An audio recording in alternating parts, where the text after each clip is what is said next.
जीवामृत लाभदायक सूक्ष्म जीवाणुओं का संवर्धन किया हुआ एक तरल जैविक खाद है। जीवामृत के माध्यम से सूक्ष्म जीवाणुओं को खेत की मिट्टी में प्रतिस्थापित किया जाता है। सूक्ष्म जीवाणु मिट्टी में जाकर जीवांश कार्बन की मात्रा को बढ़ाते हैं, जिससे हमारी भूमि की उर्वरता बढ़ती है और कृषि उत्पादन लागत कम होती है। साथियों, बेशक हमें हमारी माँ ने जन्म दिया है, मगर हमें और हमारी माँ को पालने का काम यह धरती माँ ही करती है। धरती से ही हमारी हर एक जरूरत पूरी होती है, इसलिए हम धरती को धरती माँ कहते हैं। धरती माँ का स्वस्थ रहना जरूरी है ताकि हमारी सब ज़रूरतें पूरी होती रहें। धरती माँ की सेहत को बरकरार रखने के लिए जीवामृत एक प्रभावशाली जैविक खाद है। यह धरती एक जीवित पिंड है। जीवित पिंड इसलिए है क्योंकि धरती में नाना प्रकार के जीव व सूक्ष्म जीव रहते हैं, अर्थात धरती में जीवन है। धरती में रहने वाले जीव व सूक्ष्म जीव हमारी खेती में हमारा सहयोग करते हैं। आजकल हम जो खेती कर रहे हैं वह रसायन आधारित खेती कर रहे हैं। हम अपने खेतों में अपनी फसलों में बिना सोचे समझे जाने अनजाने में रासायनिक उर्वरकों व फसल सुरक्षा रसायनों का बेतहाशा मात्रा में प्रयोग कर रहे हैं, जिसकी वजह से हमारी कृषि उत्पादन लागत बढ़ रही है और उत्पादन नहीं बढ़ रहा है, बल्कि जो उत्पादन हमें मिल रहा है वह भी रसायन युक्त है, जहरीला है। इसके खाने से हम आप सब नाना प्रकार की गंभीर बीमारियों की चपेट में आते चले जा रहे हैं। हमारी धरती माँ की सेहत खराब हो रही है, पशुओं का स्वास्थ्य खराब हो रहा है, हमारा भोजन, हवा और पानी भी प्रदूषित हो रहा है, जलवायु परिवर्तन हो रहा है, प्राकृतिक संसाधन क्षीण होते जा रहे हैं, जैव विविधता कमज़ोर होती जा रही है और अब तो यहाँ तक कि हमारे खाने में भी स्वाद नहीं बचा है। इसके अलावा नाना प्रकार के पशु पक्षी, जीव जंतु और सूक्ष्म जीव भी विलुप्त होते जा रहे हैं। हमारे द्वारा फसलों में लगने वाले कीटों को नियंत्रण करने के लिए कीटनाशी का प्रयोग करने की वजह से और हमारे द्वारा पेड़ों को काटे जाने की वजह से हमारी भूमियों में रहने वाले नाना प्रकार के सूक्ष्म जीव मर गए हैं।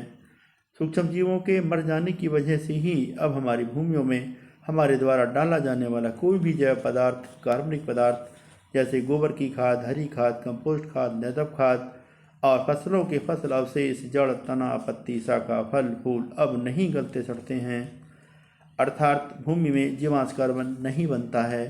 जीवांश कार्बन की कमी से ही हमारी भूमि की उर्वरता निरंतर घट रही है। भूमि की उर्वरता घटने के कारण ही हमारी कृषि उत्पादन लागत बढ़ रही है और उत्पादन घट रहा है। हमारी कृषि उत्पादन लागत घटे और उत्पादन गुणवत्तापूर्वक बढ़े, इसके लिए ज़रूरी है कि हम अपनी भूमियों में जीवांश कार्बन की मात्रा को बढ़ाएं। और जीवांश कार्बन की मात्रा को बढ़ाने के लिए ज़रूरी है कि हम अपनी भूमियों में सूक्ष्म जीवों की संख्या को बढ़ाएं। और अपनी भूमियों में सूक्ष्म जीवों की संख्या को बढ़ाने के लिए ज़रूरी है कि हम अपने खेतों में जीवामृत का प्रयोग करें।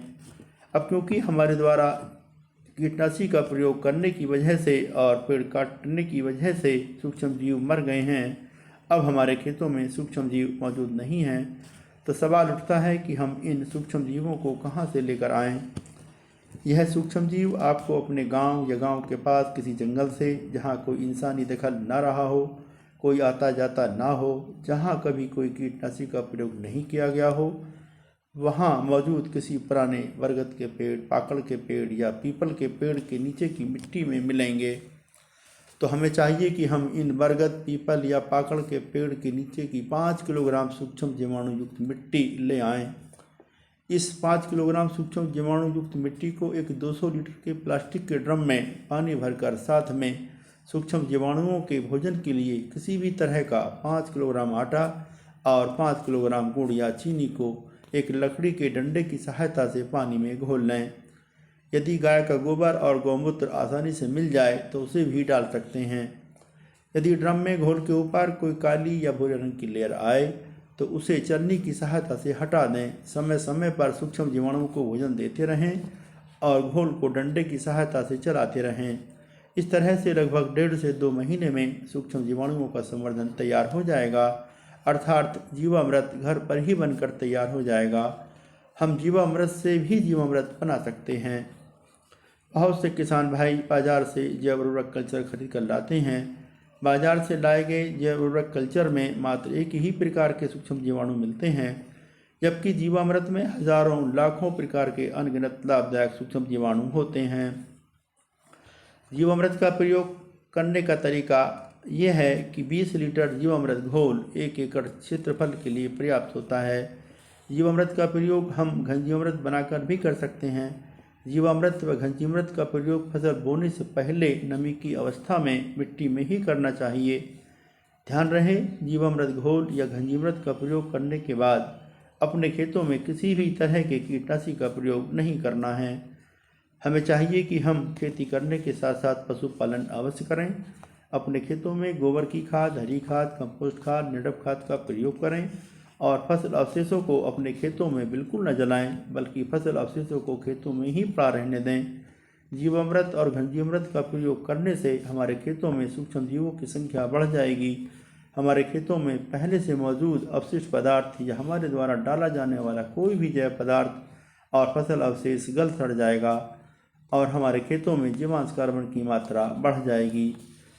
यदि हमारे खेत में कार्बनिक पदार्थ की मात्रा कम है तो पौधों को वनस्पतिक वृद्धि के लिए 2-3 साल तक नाइट्रोजन उर्वरक देने की आवश्यकता पड़ सकती है, परंतु फास्फेटिक उर्वरकों को देने की आवश्यकता नहीं पड़ेगी, क्योंकि सूक्ष्म जीवाणु भूमि में मौजूद अघुलनशील फास्फेट को घुलनशील अवस्था में लाकर पौधों को उपलब्ध कराते रहेंगे। सूक्ष्म जीवाणु खेत में मरते रहेंगे और बनते रहेंगे। यह सिलसिला निरंतर चलता रहेगा और हमारे खेतों में जीवांश कार्बन की मात्रा बढ़ती रहेगी। हमारी भूमियों में जीवांश कार्बन की मात्रा 1% या उससे अधिक होनी चाहिए। जब हमारी भूमियों में जीवांश कार्बन की मात्रा 1% या उससे अधिक हो जाएगी तो हमारी भूमि के जैविक, रासायनिक और भौतिक गुणों में सुधार हो जाएगा। हमारी भूमि की उर्वरता बढ़ जाएगी। फिर हमें अपने खेतों में फसल बोने के लिए किसी भी तरह के रासायनिक उर्वरकों को देने की आवश्यकता नहीं पड़ेगी। हमें सिंचाई भी कम करनी पड़ेगी, अर्थात हमें भूगर्भ जल की बचत होगी। जीवामृत का प्रयोग करने के बाद हमारी फसलों में भूमिजनित बीमारियों का प्रकोप नहीं होगा, साथ ही कीटों का प्रकोप भी नहीं के बराबर होगा। हमें फसल सुरक्षा रसायन नहीं खरीदने पड़ेंगे और हमें आर्थिक बचत होगी। फसल उत्पादन लागत कम आएगी। जो उत्पादन मिलेगा वह रसायन मुक्त व गुणवत्तापूर्वक होगा, जिसके उपभोग से हम आप सब नाना प्रकार की गंभीर बीमारियों की चपेट में आने से बच जाएंगे। हम शारीरिक और मानसिक रूप से स्वस्थ रहेंगे। हमारा भोजन, हवा और पानी प्रदूषित नहीं होगा, जलवायु परिवर्तन नहीं होगा।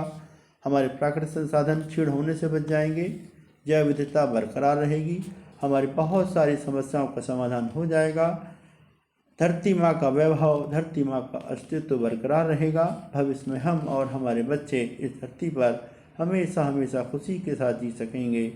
तेरा वैभव अमर रहे माँ, हम दिन चार रहें न रहें। धन्यवाद।